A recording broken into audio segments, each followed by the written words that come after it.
جايين نفتح على الباكج الافضل في التاريخ. بس البترفيت كده صلى على بسم الله وعمل لايك وفولو. ابدأوا كده في حساب معانا في فتحة ام خصم اللي هي 10 لعيبة ب 500 كوين، وفي افضل اتنين في العالم كريستيانو رونالدو وميسي.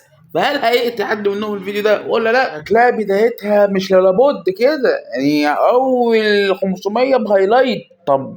طب فين الحظ الاسطوري بتاع الفيديو اللي فات؟ عشان باكج 250 لاعب يعني تقرفون. انا ذكرياتي مع باكج 250 لاعب، باكج ابراهيموفيتش وباكج هازارد، ذكريات مش ولا بد، مش عايز اكررها بقى في الفيديو ده. لا هتتكرر يعني، لما مش طالع النهارده الا بجلطه تقريبا، مش هيطلع لي حد حتى 200 كوين. انا ما اتوقعش انه يطلع حد يعني، لان نهايه كده مش هيطلع حد يعني، معروفه لما بيطلعليش من اول مره فخلاص انسى، لازم اصرف بقى فوق ال 5000 كوين ولا حاجه. النهارده لا وكمان لو ما طلعناش في الفيديو ده لسه في الفيديو الباكج ده مش هيتساب الا لما يتحل بحلب ان شاء الله. اول حساب الحمد لله ما طلعناش حد. تاني حساب بقى يعني على الاقل يطلع لنا. انا بص، انا عايز كريستيانو او ميسي او نيمار، فانت يعني شوف لي حد من الاثنين وطلعوا لي الباكج ده معانا الغلط يعني وكمان لو طلعنا حد هيطلعنا لعيبه من التاني مش كريستيانو او ميسي. انا عايز كريستيانو او ميسي، طيب حتى طلعوا لي في الفيديو ده حتى في حساب الفتحه ام 500. طب الفتحه اللي هو تعتبر 900 كوين،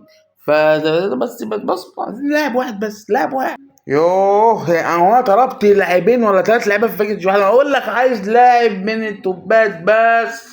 تليفونات تخيل فتح ب 10 لعيبه، اقوى لاعب فيهم رونالدو. يعني شفت الحظ يا الفل لنا 200 كوين يعني. الفتحه ام 10 لعيبه طلعت لنا حد عشان نبقى متفائلين في فتحه اللي هي ابو 100. انت انسى خلاص، انت خلاص الحساب ده مش هيطلع في حد. كل سنه بجيب ميسي والله، من ساعه ما لعبت اللعبه ميسي بيجي لي، اما اخر سنه اللي لعب ميسي ال 110 ده ما جاليش، فانا مش هضيع ال 111 ده اكيد يعني. ان شاء الله يجي لي. افتح لي المجانية يا ابني، ممكن تلفق فيها ولا حاجة. يا سلام يا سلام، ظبطت أخيرا، ظبطت. الحظ وحش. تعالى كده افتحها بقى أول فتحة ب100 ونسخنه كده زي ما اليوتيوبر بيعملوا. ما تلاقيش حد عادي يا جدعان، عاد لسه فتحة ب 500 ما فتحتش 100 كمان، فيها إيه يعني؟ تسخين يا جدعان، تسخين. ما طلعش حد يا عم، عادي يا عم، دي تسخين، لسه ام 500 ما فتحناش. افتح لي بقى ام ال 500 دي وشوفها بتجيب لنا مين. شوف لنا وهو ميسي بيطلع، وشوف هو كريستيانو بيطلع، ويا رب بقى بيك تايم بقى ده. شكلها يا جدعان شو تايم، لا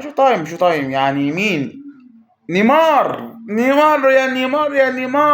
وطلع لنا النيمو الرقاص، يعني احلى لاعب بيراوغ في اللعبه يعني.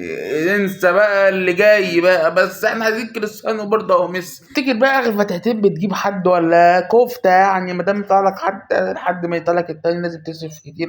بس احنا ان شاء الله هنخسر القرار ده بعد كده ان شاء الله. ممكن مش في الحساب ده، ممكن في حساب تاني. واخر فتحه ونقول بسم الله الرحمن الرحيم. ما طلعش حد معقوله. تعالى لي من 700 كوين تقريبا او 800 كوين. نيمار كويس. الحساب اللي طلع فيه الاسطوره النيمو يعني حساب، وهو بس حساب ناقصه مدرب. انا شايف كده في خلط وفي لعيبه جامده كتير زي ما انتوا شايفين. الحساب فيه زي 5 لعيبه مش مجانيين يعني، ولاعيبه جامده، وحساب ان شاء الله في المستقبل هيكون افضل وافضل. انا الحساب التاني برضو فيه 500 وفتحه مجانيه. افتح لي كده بقى الفتحه المجانيه، ملكش حد يعني كالمعتاد يعني، مش جديد على اللعبه. فتحه بقى ام 500 تجيب لنا حد حلو جميل اسطوري كريستيانو وميسي. ده بقى دي بقى لو جبت لي حد غير دول بقى ففيها كلام تاني يعني. لو مثلا هات لي يا عم لوكا مودريتش، هات لي الواد دي يعني، بقول هات لي وفي الاخر يطلع لي لاعب ارجنتيني هايلايت سي في. مين الاخ اوتامندي ده ولا مين؟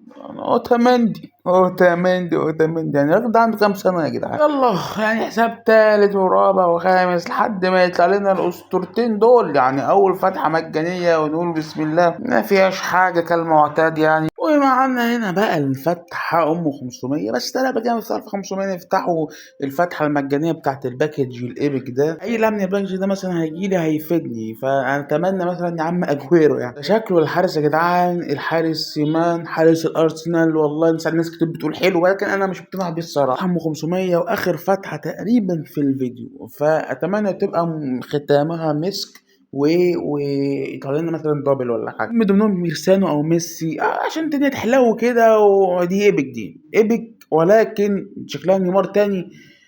ان انا مش نيمار ده هينادي على حد. هتنادي على مين؟ يا رب كريستيانو، يا رب ميسي، يا رب كريستيانو. نيمار يا جدعان كويس والله العظيم نيمار. لا ده مش نيمار، ده الواد ده رودريجيز بتاع ايوه رودريجيز، هو عنده البليتز كيرلر وبيوصل 106 واخر حلاوه والله العظيم يا جدعان. لا هو لاعب جامد يعني، هو تقريبا رابع احسن لاعب في الباك يعني، كريستيانو وميسي وبعدين نيمار وبعد كده هو. بالنسبه لي انا يعني مش يعني ماليش دعوه براي الناس، انا بالنسبه لي هو ده الترتيب، هو ده في حساب كويس جدا في كاسيميرو وفي بالدي يعني هيبقى تالتهم وهيبقى اسطوري بالبليتز كيرلر. بس كده يكون وصلنا نهايه الفيديو، مش هتعمل لايك فولو صلى على النبي وتشكروا الله، واشوفكم الفيديو الجاي.